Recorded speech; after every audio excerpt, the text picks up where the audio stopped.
Aujourd'hui, au centre de l'attention de la politique internationale, la déclaration percutante du président français Emmanuel Macron. Ces paroles, adressées à Moscou, ont retenti de manière forte et sans équivoque. La Russie est un ogre aux portes de l'Europe.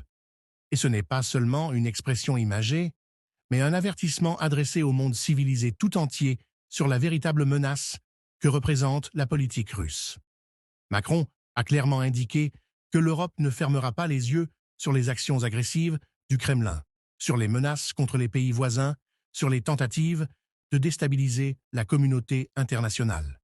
Sa position n'est pas seulement une défense de la France, mais aussi une voix forte en faveur de toute l'Europe, en faveur des valeurs démocratiques.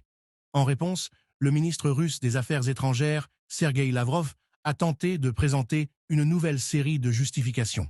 Sa rhétorique, pleine d'attaques agressives et d'arguments inventés, a semblé davantage être une faible tentative de dissimuler l'évidence.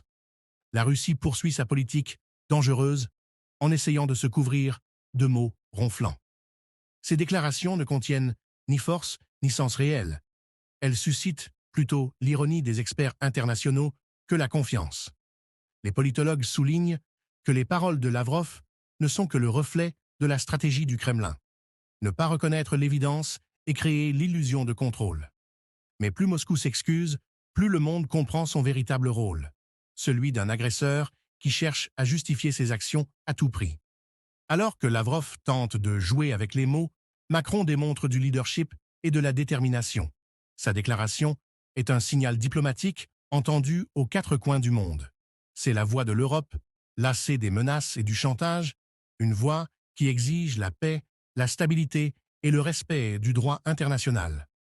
Aujourd'hui, il devient de plus en plus évident que le monde choisit la voie tracée par Macron, une voie de fermeté, fondée sur les valeurs de liberté et de sécurité. Et les justifications de Lavrov, aussi bruyantes soient-elles, resteront un simple écho d'une politique agressive que le monde civilisé rejette.